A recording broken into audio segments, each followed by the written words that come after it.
আসসালামু আলাইকুম ওয়ারহমতুল্লাহি ওয়াবারাকাতুহু। আশা করি আল্লাহর অশেষ রহমতে ও মেহেরবানিতে আপনারা সকলেই ভালো আছেন। আর আপনারা দেখছেন জনতা ইসলামিক টিভি। আর সে এক এক করে দেখছে কোন ড্রেসটা পরলে ভালো হয়। তখনই দেখে আলমারিতে পরে থাকা একটা নীল শাড়ি। তখনই হারিয়ে যায় সেই আগের স্মৃতিতে। কলেজের একটা সাংস্কৃতিক অনুষ্ঠানে আরশির কয়েকজন সহপাঠী একসাথে শাড়ি পরে নেচেছিল। হৃদ আরশিকে আনতে গিয়ে তাদের দেখল। ওখানে কিছু বলল না আরশিকে। রাতে যখন সবাই ঘুমিয়েছিল তখন হুট করে হৃদ একটা নীল রঙের শাড়ি হাতে আরশির রুমে প্রবেশ করল। আরশি তখন ল্যাপটপে মুভি দেখছিল। হৃদকে দেখে একটু অবাক হল না সে, কারণ প্রায়ই হৃদ মাঝরাতে আসে। বারান্দার দরজা অফ করে, লাইট অফ করে, গায়ে একটা পাতলা কাঁথা টেনে কপালে একটা চুমু দিয়ে আবার চলে যেত। আবারও কখনো কখনো বর্ষণের রাতে তার পাশে বসে থাকতো সারা রাত, যাতে একটুও যেন ভয় না পায় আরশি। কিন্তু আজ হৃদের হাতে শাড়ি দেখে চমকে ওঠে আরশি। এ কি হৃদ ভাই, তুমি এত রাতে, তাও আবার শাড়ি হাতে? তোর জন্য একটা অনুরোধ রাখবি আরশি। কি অনুরোধ? তুই এই শাড়িটা পরে জাস্ট 5 মিনিট আমার সামনে দাঁড়াবি। আমি শাড়িতে তোকে কেমন লাগে এটা দেখেই আবার চলে যাব। পারবো না, প্লিজ। অনেক জোরাজোরি করেও লাভ হলো না। আমি শাড়ি পরতে জানি না, আর পরলেও সুন্দর হবে না। জানতে হবে না, তুই যা পরবি এটাই আমার জন্য অনেক। না পারলে এমনি পেঁচিয়ে আয়, দেখি তাও কেমন লাগে। প্লিজ আরশি, তুমি যাও তো, আমি ঘুমাবো এখন। সেদিন অনেক জোরাজোরি করেও আরশিকে তার কথা থেকে একটুও নড়াতে পারেনি হৃদ। আরশি কড়া মেজাজে বলে ওঠে, এক কথা কতবার বলা লাগে, তোমাকে বলেছি না এখান থেকে যেতে।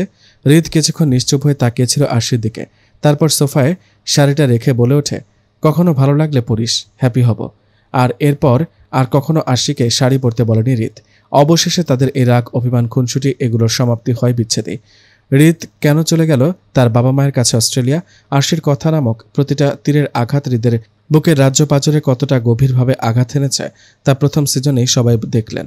শাড়ি পরা নিয়ে হৃদের অভিমানগুলো ভাবতে ভাবতে আরশি আয়নার সামনে দাঁড়িয়ে শাড়িটা মেলে ধরল গায়ে। বাহ, ভালোই মানিয়েছে তোকে। আচ্ছা, আজ এই শাড়িটা পরলে কি হৃদ ভাইয়া খুশি হবে? ভাবতে ভাবতে আবারও তার মা রুমে এসে বলে উঠল, কি রে, তোর কি হলো? মা, এই শাড়িটা পরলে কেমন হয়? তুই তো কখনো শাড়ি পরিসনি, তাতে কি আজ পরবো? পরতে পারিস? আর সে মাথা নিচু করে জবাব দিল, না, আয় আমি পরিয়ে দিই। মায়ের কথায় আজ লজ্জায় লাল হয়ে গেছে আরশি। কি ব্যাপার? মা আজ কেন প্রশ্ন করল না? শাড়ি পরার কারণ জানতে চাইল না? আরও কেমন আগ্রহ ভঙ্গিতে পরাতে রাজি হয়ে গেল। শাড়ি পরানোর পর, বাহ, আমার মেয়েটাকে তো দেখছি অনেক সুন্দর লাগছে আজ। মাশাআল্লাহ, যেন নজর কারো না লেগে যায়। লজ্জাভঙ্গিতে মাথা নিচু করে ছোট্ট একটা হাসি দেয় আরশি। বিকেলের মাঝে সবাই চলে গেল ওই বাড়িতে, মানে হৃদের বাড়ি। বাড়িটা খুব সুন্দরভাবে পরিপাটি করেই গোছানো সব। হৃদ ও তার বাবা মা সবাই বাইরে থাকে। এ বাড়িতে থাকে এক দারোয়ান ও জমির মিয়া ও জরিনা আপা।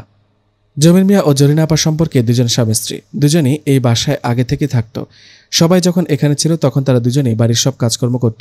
বাড়ির চারপাশটায় চোখ বোলায় আরশি। খুব জাঁকজমকপূর্ণ এই বাড়িটা। দেখে বোঝা যাচ্ছে না এই বাড়ির মালিক গত 7-8 বছর ধরে বাইরে ছিল। আর হৃদ চলে যাওয়ার পরও বাড়িটার একটু অযত্ন হয়নি। সন্ধ্যা পার হতে চলল। আরশির বুকের বাঁ পাশে টিপটিপ শব্দটা যেন ক্রমশ বেড়েই চলেছে। বুকে হাত দিয়ে একটা বড় শ্বাস নিয়ে নিজেকে বারবার স্বাভাবিক করার চেষ্টা করছে আরশি, কিন্তু না। টিপটিপ করা আওয়াজটা ক্রমশ বাড়ছে। মনে হচ্ছে এক্ষুনি হার্ট অ্যাটাক করবে সে। কিছুক্ষণ পর গাড়ির আওয়াজ এলো কানে। রোবট হয়ে যায় আরশি। আজ কিসের এত ভয় তাও বুঝতে পারছে না সে। সবাই ছুটে গেল মেইন দরজার দিকে। হৃদ ও রাত একে অপরের কাঁধে হাত রেখে কথা বলতে বলতে ঘরের দিকে আসলো। সাথে তার বাবা মা ও রুদ্র চৌধুরী।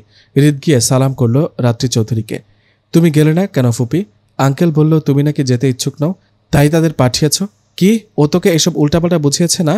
আরে সে তো আমাদের নেয়নি, আমাদের এখানে রেখে চলে গেছে বাপ বেটা মিলে, আর এখন তোকে উল্টাপাল্টা বোঝাচ্ছে না? আচ্ছা ফুপি, বাদ দাও, চলো। আরশি একপাশে দাঁড়িয়ে থেকে উকি দিয়ে দেখছে তাদের। সাদা টি শার্টের ওপরের জামাটার রং কালো, চোখে সানগ্লাস, হাতে একটা কালো রঙের অ্যাপল ওয়াচ, ফর্সা মুখে দাড়ি ও হেয়ার কাটটা যেন স্পষ্ট ফুটে উঠেছে। আরশি বিড়বিড় করে বলে ওঠে, ওয়াও, নিজেকে তো দারুণ পরিবর্তন করেছে দেখছি, একেবারে হ্যান্ডসাম বয়। তাই বলে এই সন্ধ্যাবেলাও সানগ্লাস? বাপরে কি ঢং! আরশির বিড়বিড় হৃদের কান অবধি যেতে সময় লাগলো না। সবাই উত্তেজনায় অস্থির। হৃদ একটু আর চোখে আরশির দিকে তাকিয়ে আবার চোখ সরিয়ে নেয়। হৃদ একটু এগিয়ে বলে ওঠে, কেমন আছে জমির চাচা? জি বাবা, আলহামদুলিল্লাহ ভালো, তোমাদের সবাইকে পেয়ে আরও বেশি ভালো হয়ে গেলাম। আরে জরিনা আপা কেমন আছেন? এই বাবা দাঁড়াও 1 মিনিট, আমি তোমার চাচা হলে সে আপা হলো কি করে? ওফ, চাচা পুরনো অভ্যাস তো, তাই মুখ স্লিপ কাটছে। এখন তো উনি আমার চাচি। হৃদের কথায় লজ্জায় আঁচল দিয়ে মুখ ঢেকে নিল জরিনা। আর সে খেয়াল করলো হৃদ সবার সাথে হেসে হেসে কথা বলছে, কিন্তু তার দিকে ফিরেও তাকাচ্ছে না। এতে একটু রাগ হলো আরশির।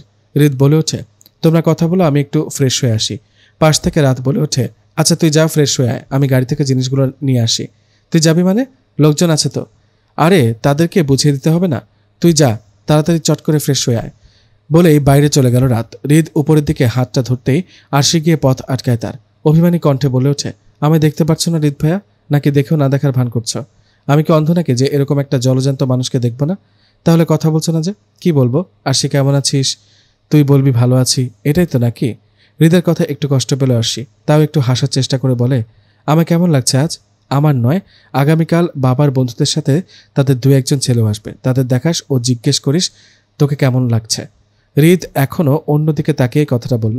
আরশির দিকে তাকালো না সে। আরশি আবারও বলে ওঠে, পরনের শাড়িটা তুমি চিনতে পেরেছ? হৃদ এবার হনহন করে উপরে চলে গেল। আরশির প্রশ্নের উত্তর দিল না সে। আরশি হয়তো দেখাতে চেয়েছিল, দেখো আমি তোমার দেওয়া শাড়িটা পরে আজ তোমার সামনে দাঁড়িয়ে আছি, আজ তোমার যত খুশি দেখো আমায়, আর শুধু একটিবার বলবে আমার কেমন লাগছে। হৃদ যতক্ষণ রুমে গেল না ততক্ষণ পর্যন্ত তাকিয়ে রইল আরশি। বৃষ্টি এসে হাত ধরে কি কারণে যেন হাসতে হাসতে সেখান থেকে নিয়ে গেল তাকে। কিন্তু আরশির মুখে আজ কোনো হাসি নেই। আরশিকে দেখে রাত্রি চৌধুরী বলে ওঠে, এই তো আমার আরশি, বাহ সেই পিচ্চি মেয়েটা বড় হয়ে গেছে দেখছি, মাশাআল্লাহ। কত জায়গা থেকে দেখতে আসছে, তাকে পছন্দ করে গেছে, কিন্তু পরে শুনি মেয়ে তাদের পছন্দ হয়নি। বুঝতাম না কেন সবাই এমন করত। পরে জানতে পারি সব তারই কাজ, কৌশলে সব পাত্রপক্ষকে বিদায় করে দিত বিয়ে না করার ধান্দায়। বাহ, দেখো তো, মনে হচ্ছে এখনো পিচ্ছি পিচ্ছি, কেমন একটা ইনোসেন্ট ভাব। ইনোসেন্ট না, আজ তো ফাজিলের হাড্ডি। পাশ থেকে আরশির মামা বলে ওঠে, নিজে মনে হয় একেবারে শান্ত স্বভাবের ছিলি, আমার মনে হয় না আরশি তোর অর্ধেক ফাজলামও করে। তুই যে বিয়ের আগে কেমন শয়তানের হাড্ডি ছিলি তা তো আমি জানি, বাপরে বাপ। তাদের বাবাই বোনের এমন তর্ক দেখে মুচকি মুচকি হাসছে রুদ্র চৌধুরী। রুমে গিয়ে শাড়ি চেঞ্জ করে জামা পরে নেয় আরশি। রাগে শাড়িটা খুলে ফ্লোরে ছুঁড়ে মারে সে, পরে আবার তুলে নিয়ে বুকে চেপে ধরে কাঁদতে থাকে সে। সারাদিনে করা প্ল্যানটা নিমিষে শেষ হয়ে গেল, খুব বদলে গেছে হৃদ। ওয়াশরুম থেকে বের হয়ে দেখে টেবিলে রাখা একটা কাগজ, সেটা তুলে নেয় আরশি। লেখা ছিল, হৃদ ফিরেছে ভালো কথা, তার সামনে শাড়ি পরে দাঁড়ানো তো দূরের কথা, হেসে হেসে কথা বললেও এই পরিণাম খুব খারাপ হবে। ইতি, নামটা না হয় অজানাই থাক। আরশির মাথায় চিন্তার ভাঁজ, কে হতে পারে এই লোক? হৃদ ভাইয়া তো না। না, সে তো সন্ধ্যাবেলা এসে এখন রেস্ট নিচ্ছে। চারিদিকে তাকিয়ে তেমন কোনো চিহ্ন পেল না আরশি। আরশি রাগে কাগজটা হাত দিয়ে মুচড়িয়ে বল বানিয়ে বাইরে ফেলে দিল। সবাই খাওয়ার টেবিলে, আজ কত বছর পর সবাই এক টেবিলে। নিচে না গিয়ে রুমে বসে আছে আরশি। বৃষ্টি ও তার মা ডাকতে আসলে প্রত্যুত্তরে খাবে না সে, খিদে নেই। কয়েকবার বলেও কোনো লাভ হলো না। প্রায় 12টা অবধি আড্ডা দিয়ে ঘুমিয়ে পড়েছে সবাই। গভীর ঘুমে আচ্ছন্ন সবাই। হৃদ বেরিয়ে রান্নাঘরে গেল, ওখানে খাবার রাখা আছে কিনা দেখতে, কিন্তু রান্নাঘরে তেমন কিছু পেল না সে। ফ্রিজ খুলে দেখে খাবার ওখানেই তুলে রাখা হয়েছে। কিছু খাবার বের করে রান্নাঘরে গিয়ে ওগুলো গরম করে খেয়ে নেয় হৃদ। প্লেটে খাবার নিয়ে হাঁটা ধরে সে। আরশি যে রুমে ঘুমাচ্ছে ওই রুমের দরজা ঠেলে ভিতরে প্রবেশ করে সে। পাশে খাবারগুলো রেখে ডেকে তোলে আরশিকে। কি হলো, এত রাতে এভাবে ডাকছো কেন? আমার ঘুমে বুঝি সহ্য হচ্ছে না তোমার? কথাটা একটু রেগেই বলে ওঠে আরশি। না, আপাতত সহ্য হচ্ছে না, খাবারগুলো খেয়ে নে, তারপর আবার ঘুমাস। আরশি হাই তুলতে তুলতে বলে ওঠে, খাবো না, তুমি যাও তো হৃদ ভাই, আমি ঘুমাবো। যাবো তো, তোর আগে লক্ষ্মী মেয়ের মতো খাবারগুলো শেষ করতে হবে, না হলে তো পরে আবার বাড়ি গিয়ে খোটা দিবি। হৃদ ভাইদের বাড়ি গেলাম, রাত্রে না খাইয়ে উপোস রেখেছে, আমি কারোর খোটার পাত্র হতে চাই না, লক্ষ্মী মেয়ের মতো খাবারগুলো খেয়ে নেয়। আরশি আবারও হাই তুলতে তুলতে বলল, খাইয়ে দাও। আরশির দিকে কিছুক্ষণ তাকিয়ে খাবার প্লেট হাতে নিয়ে বলে ওঠে, আচ্ছা হা কর।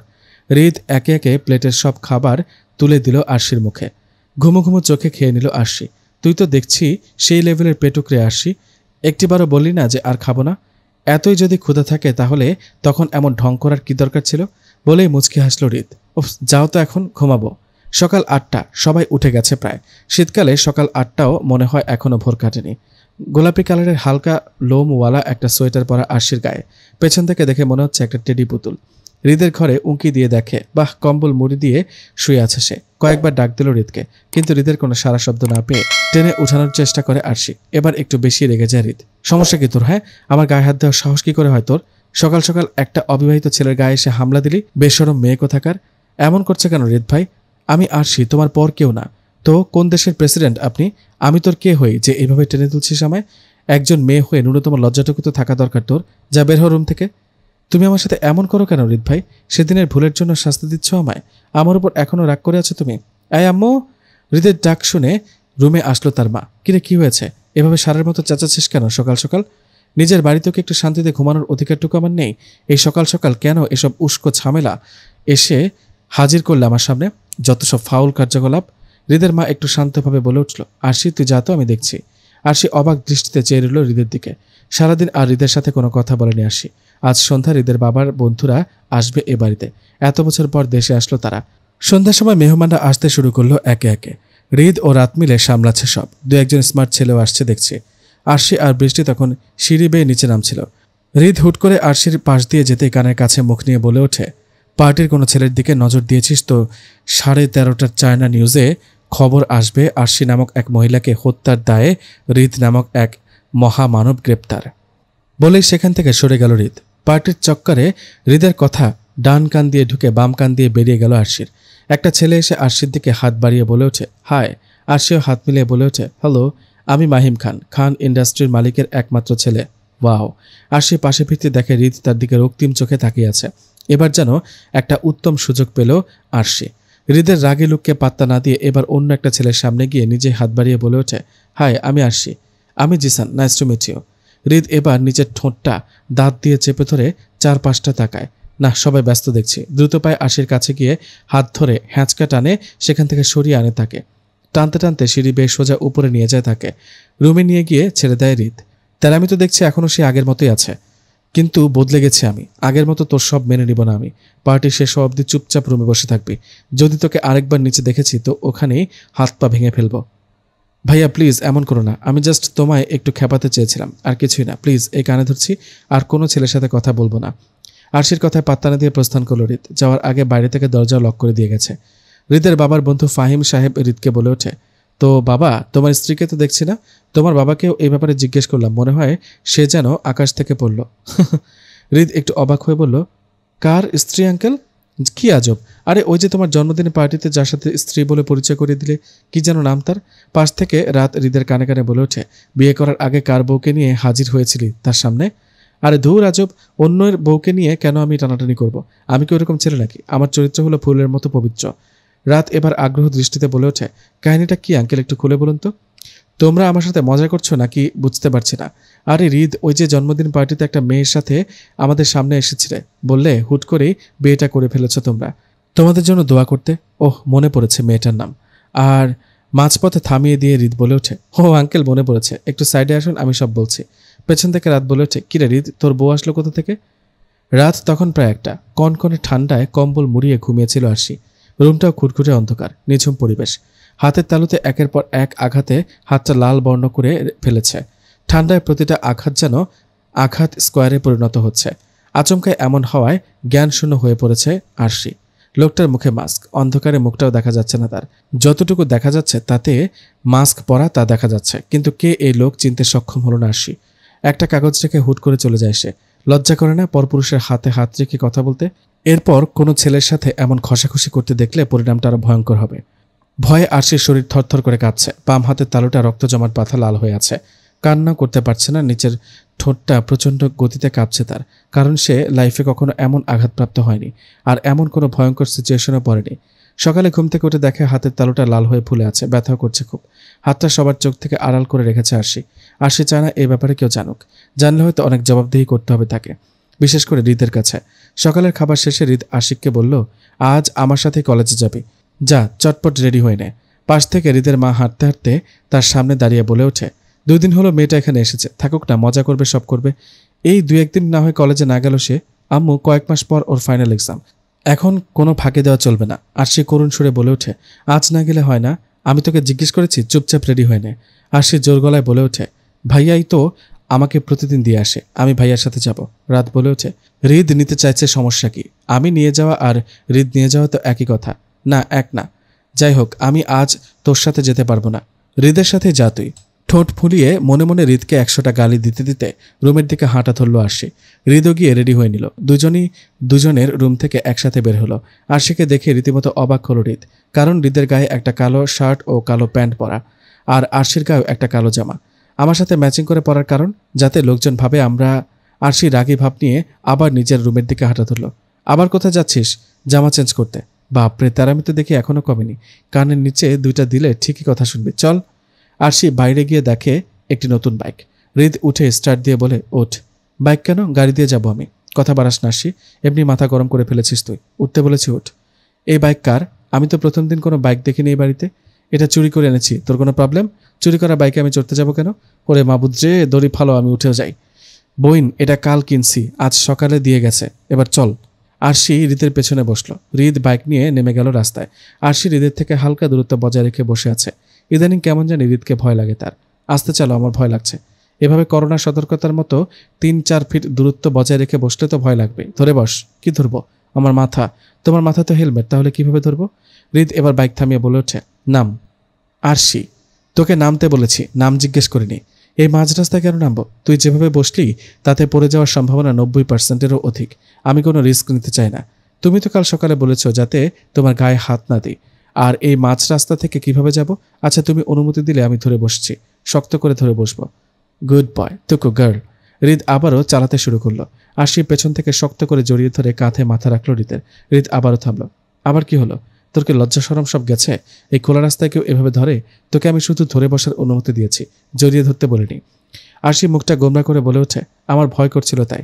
আচ্ছা হৃদ ভাই, আমি নেমে যাচ্ছি, তুমি চলে যাও। গাড়ি পেলে উঠে চলে যেতে পারবো আমি। আরশির অভিমানী চোখ দেখে হৃদ শান্ত গলায় বলে ওঠে, ওঠ, কাঁধে হাত রেখে ধরে বস, আস্তে আস্তে চালাবো আমি। কলেজে পৌঁছে ব্রেক করতেই আরশির বাম হাত গিয়ে পড়ে হৃদের ঘাড়ে। হুট করে ব্যথা লাগায় আউ করে ওঠে আরশি। আরশি নেমে কলেজের গেটের দিকে হাঁটা ধরতে হৃদ আবার ডেকে ওঠে, আরশি, এদিকে আয়। আরশি আবার হেঁটে হৃদের কাছে গেল। হৃদ আরশির বাম হাতটা টেনে বলে ওঠে, হাতে কি হয়েছে? আরশি আমতা আমতা করে বলে ওঠে, একটু চোট লেগেছিল হাতে। হৃদ হাত বুলাতে বুলাতে বলে ওঠে, তখন খুব ব্যথা পেয়েছিলি তাই না? কেন এমন করিস তুই?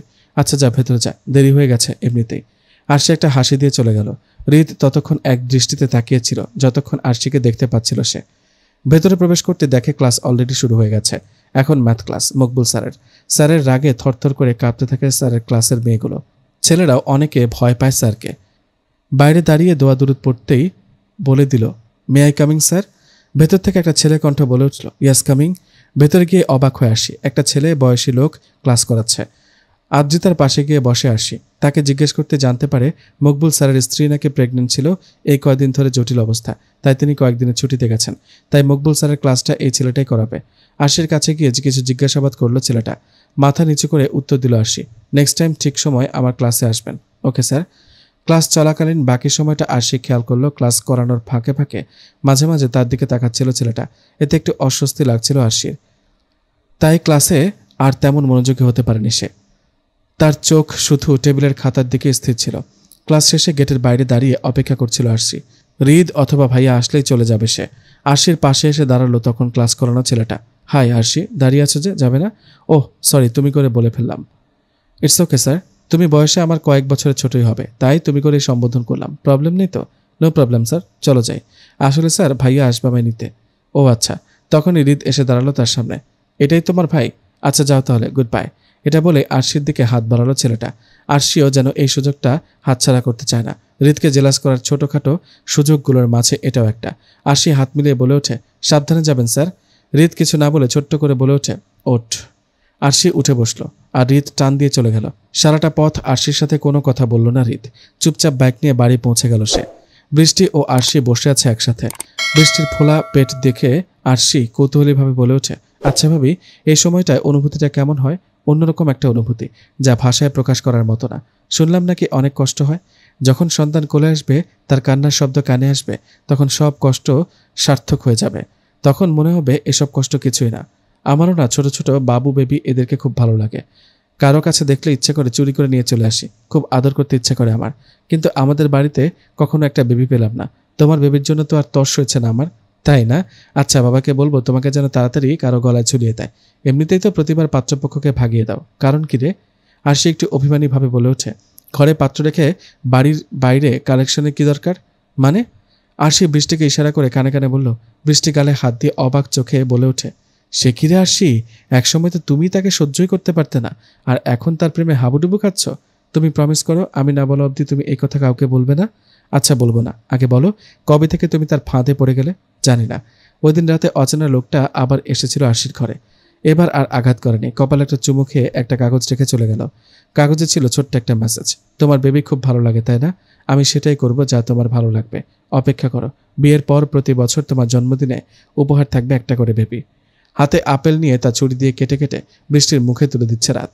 এসব ফল টল খেতে একদম ভালো লাগে না তার। একটা খাইয়ে এখন আরেকটা কাটছে রাত। আপনি কি আমার পেটটাকে ফলের গোডাউন বানিয়ে দিবেন? কেন? আমার এসব ফল টল খেতে ভালো লাগে না। তার চেয়ে 2 আপেলের চেয়ে 2 প্লেট ফুচকা এনে দিলেও রাগ করব না। আচ্ছা আনবো, ওসব ভাজা পোড়া পরে, এখন ফল খেতে হবে বেশি বেশি। দেখলে না ডাক্তার কি বলল? তোমার এখন প্রচুর ভিটামিন ও শক্তির দরকার, আর তার জন্য ফল খেতে হবে বেশি বেশি। বৃষ্টি মুখ বাঁকিয়ে বলে ওঠে, এগুলো সব অটো পাস করা ডাক্তারদের কথাবার্তা। অটো পাস করে ঔষধের নাম হয়তো ঠিকঠাক মতো জানে না, তাই ফল ফল করে মাথা নষ্ট করে দিচ্ছে। সব অটো পাস করা ডাক্তার। আচ্ছা, তারা যখন পরীক্ষা দিয়েছিল তখন তুমি মনে হয় দেশের শিক্ষামন্ত্রী ছিলে, তাই না?